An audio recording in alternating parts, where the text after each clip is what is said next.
Hi guys, and welcome back to my channel. How are you today? Ready for new stories? Let's go to the first one, about OP's daughter, who is in love with her late dad's best friend. Enjoy the stories, guys, and don't forget to like and subscribe, and leave a comment. Also, please check out today's new video on my new channel in the description box below. Enjoy! Honestly, my husband and I were nearing a divorce when he died suddenly in a car accident. His best friend since college, who we'll call John, has always been a presence in our lives, and this didn't stop after my husband's death. Nothing overbearing or anything, and I have no doubt his feelings for my daughter and I are anything but platonic. I've known him for 20 years, and my daughter her whole life, but he comes over every now and again, and my daughter enjoys keeping in touch with him. She seemed to like spending time with him a little too much, but I chalked it up to maybe in her mind, John was filler dad or something. She's been acting off, so I read her diary, and what I found out was honestly disturbing. There's page after page of her proclaiming her love for John. I mean, she goes into detail about every little thing, from physical attributes to his personality. And it's not just innocent puppy love stuff like, John is so cute. No, she details her desires for John. God, I feel sick even typing that. She talks about how she wishes his wife would go away so she could seduce him, how she could make him happy, how she wishes he'd marry her. I'm sorry, but she's delusional. She writes that she thinks when he drops by, he's using an excuse to see her. There's a lot more stuff like that, but you get the gist. I'm so disturbed by this. One, because this man has been basically a family member for her entire life, and it's odd she sees him in any way besides platonic. And two, because at 16, she shouldn't be thinking of a man the same age as her father like this. I don't think she's grasping the mental and emotional differences between a 16-year-old girl and a man in his 40s. And hello, he's ducking married to a woman his actual age, and he's not a P. Also, there's no double agenda here where John's having a midlife crisis and pursuing her or something. I'm 100% sure. I don't know how to address this, and yeah, I read her diary, but we all parent differently. So is there any help from here? OP should never have invaded her privacy like that unless she thought she was in physical danger. The help is, OP keeps her mouth shut and pretends she never betrayed her in that fashion. Crushes are normal. Writing diaries about them is a normal reaction to them. OP needs to leave her entirely alone about it.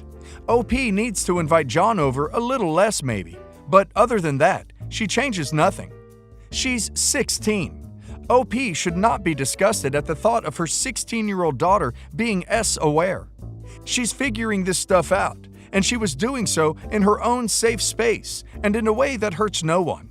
Maybe OP needs to speak more about morals with her daughter, that it's bad cheating and family is a precious thing, etc. So she understands that it is bad thinking about taking a man from a family. My husband, 31 male, myself, 31 female, and my daughter, 7 female, are on vacation with his dad, 59 male, mom, 58 female, and sister, 27 female, for the holiday. My husband and I have been married 1.5 years, together for 5. We have been through a lot together, and his family has been very accepting of me and loving to my daughter. We visit his parents 5 hours away about once a month or every other month. Hubby is very close to his parents, and they talk almost every day. His sister was a bridesmaid in our wedding, and we have always gotten along together. However, I know that Beth has always been a problem. The first Christmas that hubby and I were together for, he went home to his family's house. I went to mine. He called me Christmas night, holed up in his room, while his sister was audibly screaming at the top of her lungs at her parents because even though his parents had spent the same on them, husband had gotten more presents. She got a pricey Michael Kors bag she had picked out, and he got a winter jacket and some clothes. So the next day, his mom took her shopping to buy her more presents. A couple years ago, we went to Hawaii with them and my daughter 2 years later. She has a meltdown there too. I don't even remember why, except it ended that she slept in the king-size bed with her mother and exiled her father to the bed in another room.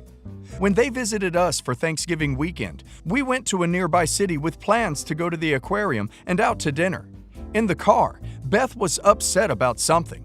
Her parents kept asking what the matter was, and she would say nothing. When we arrived at the aquarium, her dad told us they were going to leave the group and go get drinks because Beth was in a bad mood. Just a few examples. The common theme is that if Beth is upset about something, we all have to try to figure out what is bothering her and then cater to her needs until she's out of a bad mood. I have been present for many childlike tantrums that include screaming and crying that I would never tolerate from my little kid. And this is an adult woman. So this week, these are just the highlights, but please let your imagination fill in the holes with passive aggressiveness and B comments. We are all at Orlando, taking my 7-year-old to Disney. Husband's parents paid for our plane tickets as Christmas presents, and we are all staying in their timeshare. First issue that comes up. After dinner, sister-in-law got a milkshake. Mother-in-law asks to try it. Sister-in-law asks, "What's that spot on your lip?" Mother-in-law says it's nothing. She has a pimple on her chin. So sister-in-law passes her cup over and lets her mother have a sip. She then starts huffing and getting upset. "You put your whole mouth on the straw. You slobbered all over it. Now I don't want it. It's just gross. You're going to give me herpes," etc. Her mom countered with, "Oh, stop it. We are family." And Beth just kept going on about how she actually uses double gloves on patients who she thinks are gross. She's a nurse, and she hates sharing. "Why didn't you say so?" Mom asks. Beth goes on and on about how it's ruined. Mom gets up to go to the bathroom, and it continues while she's gone and continues when she gets back. She's being really mean, and her mom tells her to drop it. She doesn't. It continues until we leave. Husband and I just sit there awkwardly. Next day, my daughter wakes up at 7. She asks if she can go out into the living room to get her iPad and headphones she left on the coffee table. I'm still mostly asleep and say sure. She goes out of the room for 2 minutes, comes back to bed, and quietly plays games for the next hour until everyone wakes up.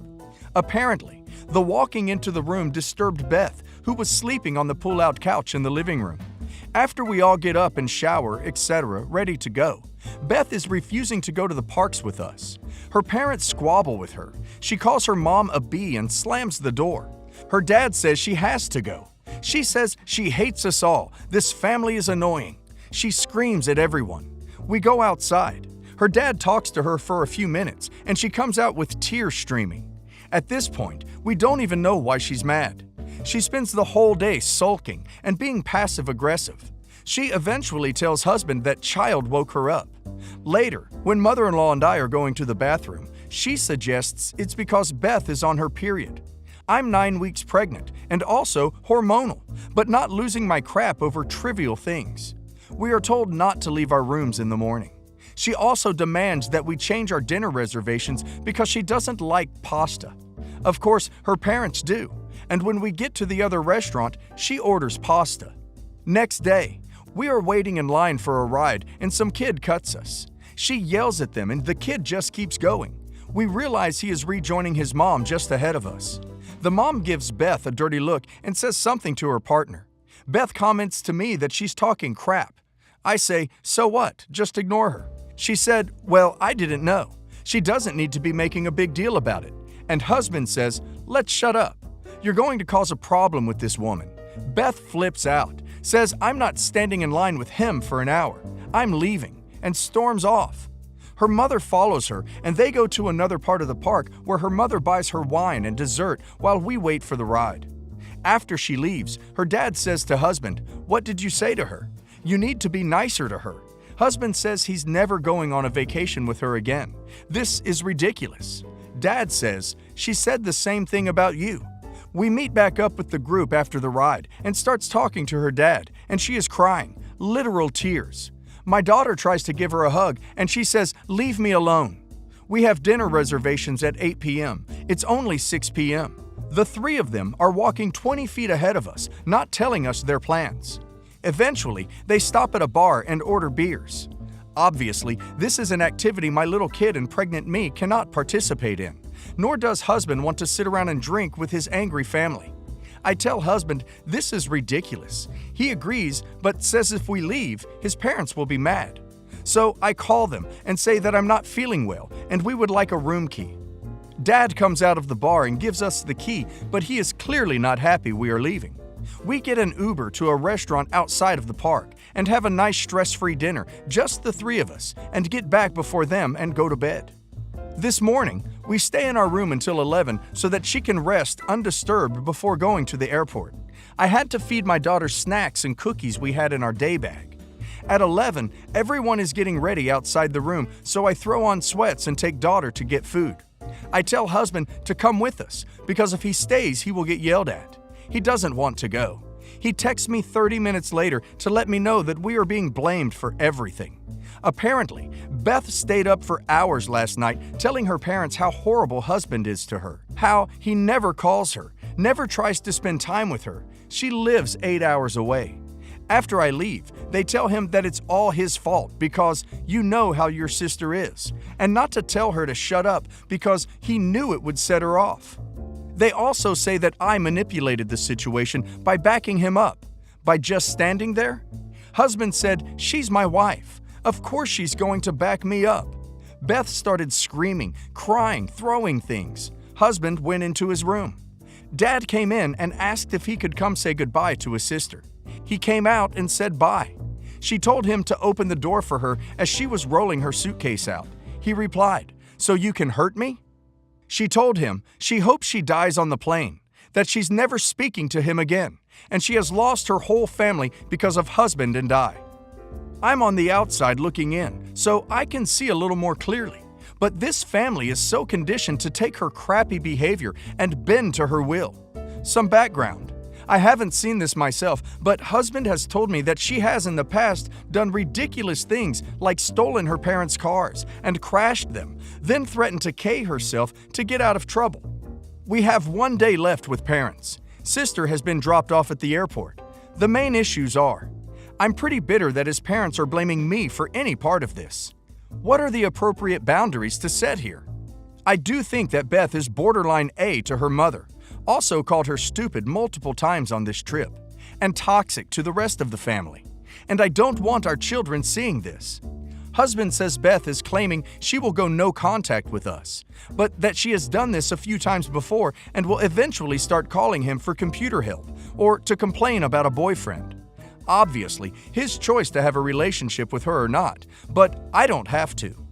Our child will be born in 6 months. Am I supposed to invite his parents to come see their first grandchild if they haven't apologized for blaming me, us, for any of this?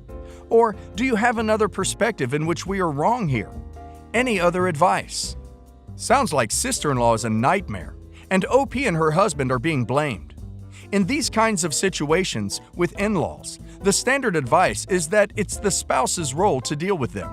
OP's husband needs to be the one to set the boundaries and appropriateness with his family, as they relate to OP. Of course, since husband was raised in this family, he may, or may not, be part of the problem. I see that instead of standing up to them about going to a bar, fear of them getting mad, OP's husband let OP make an excuse for him instead. If this is a part of a pattern with OP's husband, he needs to learn how to stand up to them and not give in to his sister's toxicity and his parents' enabling of her behavior. They blame him and OP because they will take it. So they need to stop taking it. Again, this is not for OP to handle or deal with. It's on OP's husband. Given a lifetime of the family's behavior, though, it will take time for OP's husband, with help, professional or otherwise, to change this. And he better. I'm one of 4 siblings. Vanessa is the oldest and in her late 20s.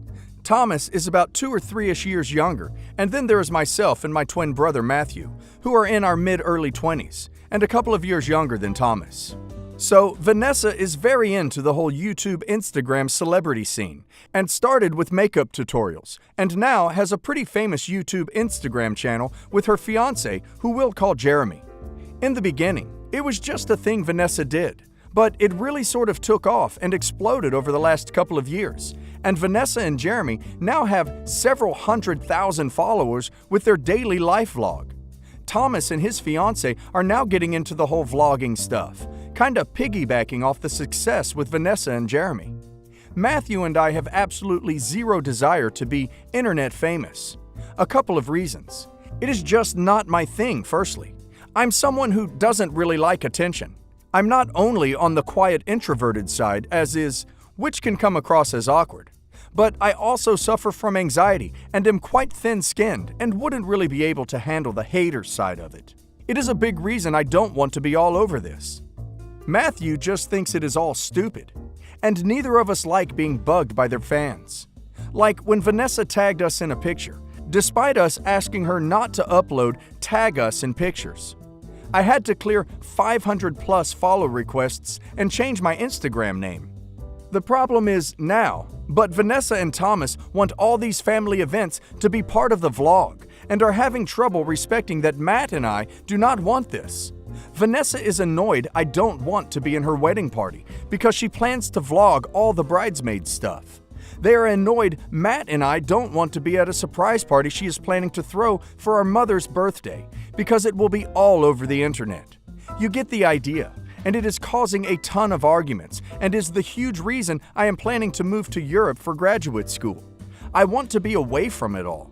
Vanessa was annoyed when I didn't want a siblings day pic uploaded on her Instagram because now I look like a bad sister. All she cares about is how she looks to her followers, not how we actually feel about it. Our mothers keep encouraging us to be more open-minded about it because of the financial benefits to Vanessa, and hopefully Thomas, because that is what he wants. But I'm not willing to sacrifice a large part of my privacy for Vanessa's financial gain. The wedding thing is also becoming a huge issue, and my parents think I should suck it up because it is Vanessa's wedding and her way. But the mere thought of being filmed all day makes me feel like I'm going to have a panic attack. I am worried about the long-term implications of the family relationships if I don't do it. How can Matt and I force Vanessa and Thomas to stop being so self-centered and make her understand that while she might be making the choice to put herself and her life out there, it doesn't mean the rest of us want to? That's ridiculous. Vanessa can make money on her own. That's great. She doesn't need her little sister to be a part of it. I doubt her Instagram followers are going to blacklist her unless she provides minute-to-minute updates about her sister. In OP's situation, I'd flat out refuse to be filmed or photographed by her sister or her cronies. If she can't accept that, then clearly being Insta-famous is more important to her than her own family. And that really tells she isn't worth having in OP's life.